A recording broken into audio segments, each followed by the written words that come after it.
تمام درجنوں بھر خداؤں کو. اچھا درجنوں بھر خدا سے خدا نخواستہ مراد ہماری یہ نہیں ہے کہ ہم کوئی بت پرستی کر رہے ہیں، لیکن ہم نے جو اپنے بت بنا رکھے نا، ہم دولت سے بھی ڈرتے ہیں، ہم شہرت سے بھی ڈرتے ہیں، ہم لوگوں سے بھی ڈرتے ہیں، ہم ہر سے سب سے ڈرتے ہیں، بس اس سے ہی نہیں ڈرتے جس سے ڈرنے کا حق ہے ہمارا. تو کیا غم ہے اگر سارا زمانہ ہے مخالف، کافی ہے اگر یہ خدا میرے لیے ہے. یہی بات ہو رہی تھی، یہی وجہ، کیونکہ وقفے سے پہلے یہ بات ہو رہی تھی ایک کا خوف رکھنا آسان، اور اس ایک اللہ کا خوف رکھ لیں تو باقی جھوٹے خداؤں کے خوف سے بندوں کو نجات مل جاتی. یہی شعر میں نے بریک سے پہلے پڑھا تھا. وہ ایک سجدہ جسے تو گراں سمجھتا ہے، ہزار سجدوں سے دیتا ہے آدمی کو نجات. پھر آپ نے جو بھی دولت اور شہرت کی بات کی، یہ بھی بت ہیں اصل میں، ہم نے تراشے ہوئے ہیں. جی حدیث مبارک ہم نے پہلے بھی پیش کی، بخاری شریف کی روایت ہے، نبی اکرم صلی اللہ علیہ وآلہ وسلم نے فرمایا تعیس عبد الدینار وعبد الدرہم، ہلاک ہو گیا درہم کا بندہ اور دینار کا بندہ. اب درہم کا بندہ کیا مطلب؟ درہم کا کوئی بت بنا کے اس کے سامنے سجدے کیے جاتے؟ نہیں، درہم دینار مال کی محبت میں ڈوب کر اللہ تعالیٰ کے احکامات کو توڑا جاتا ہے. مال کی محبت میں ڈوب کر حلال حرام کی تمیز ختم کر دی جاتی ہے. مال کی محبت میں ڈوب کر بندہ دوسروں کی گردنیں کاٹنا شروع کر دیتا ہے. مال کی محبت میں ڈوب کر اپنوں سے قطع تعلق ہی کر لیتا ہے.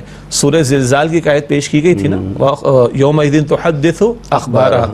اس سے پہلے جو ایک آیت ہے اذا زلزلت الارض زلزالہا واخرجت الارض اثقالہا، زمین اپنے بوجھ نکال کر باہر ڈال دے گی. کیا ہوں گے زمین کے بوجھ؟ ایک تو مردے باہر آ جائیں گے. حدیث مبارک ہے مسلم شریف میں، نبی اکرم صلی اللہ علیہ وسلم نے ارشاد فرمایا زمین اپنے خزانے نکال کر باہر ڈال دے گی. سونے کے ڈھیر، چاندی کے ڈھیر، مال پڑا ہوگا. بندے دیکھیں گے، بندے افسوس کریں گے، مجرمین یہ مال آج کسی کام کا نہیں، یہ ڈھیر سونے چاندی کے کسی کام کے نہیں.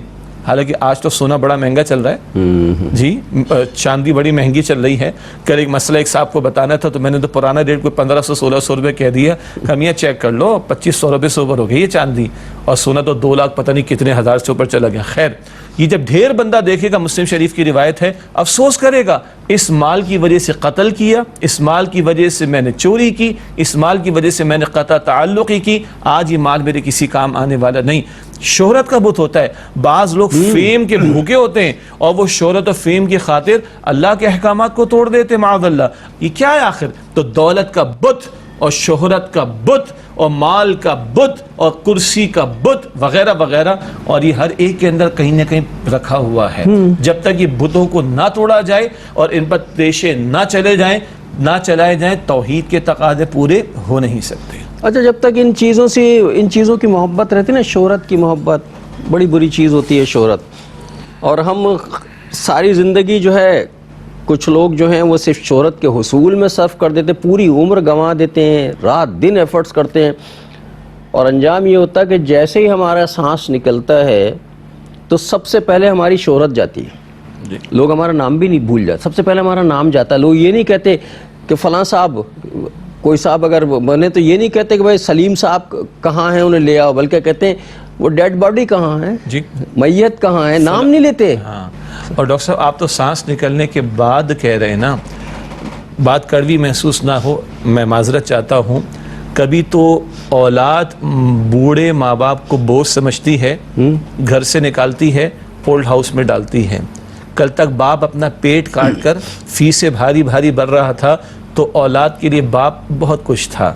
آج باپ بڑھاپے کو پہنچ گیا، اولاد اپنے تئیں سمشیم جوان ہو گئے. یہ ہماری خواہشات میں رکاوٹ ہے. اولڈ ہاؤسز میں دیکھ لیجئے، ہم نے یہاں بیٹھ کر ہی ماں باپ کے حقوق پر کلام کیا نا، اولڈ ہاؤسز کا ذکر آیا کہ نہیں آیا؟ اسی طرح جب تک کوئی بندہ سیٹ پر ہوتا ہے تو روب بھی ہے، دبا بھی ہے، پروٹوکول بھی ہے، ہٹو بچوں کی صدائی بھی ہیں. ذرا وہ سیٹ سے ہٹا ریٹائرمنٹ کے بعد تو پھر کوئی پوچھتا ہے، چپراسی بھی نہیں پوچھتا. ہاں جی، جو آگے پیچھے پھرتا تھا وہ بھی نہیں پوچھتا. اور ایک بندہ بھی ریٹائرمنٹ کی عمر کو نہیں پہنچا، اللہ تعالیٰ اپنے زمان میں رکھے، اللہ تعالیٰ اپنے زمان میں رکھے، وہ 55 سال کا ہو گیا، 57 کا ہو گیا، 60 پہ جا کے ریٹائرمنٹ ہے. اور اگر خدا نہ خواستہ کسی بیماری میں مبتلا ہو جائے تو آفس والے بھی 2-4 مہینے کے بعد کہتے ہیں کہ بھائی کیا کریں، اب گھر بیٹھو. کوئی پوچھتا ہے؟ نہیں پوچھتا. جب تک اختیار ہوتا ہے لوگ ہٹو بچوں کی صدائیں لگاتے ہیں، اختیار ختم، کوئی پوچھتا نہیں ہے.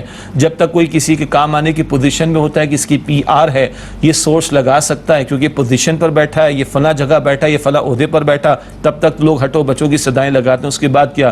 تو اس کیفیت کے نمایاں اور ظاہر ہونے کے لیے سانس کا نکل جانا ہی شرط نہیں ہے، کبھی جیتے جی بھی نظر آ جاتا ہے.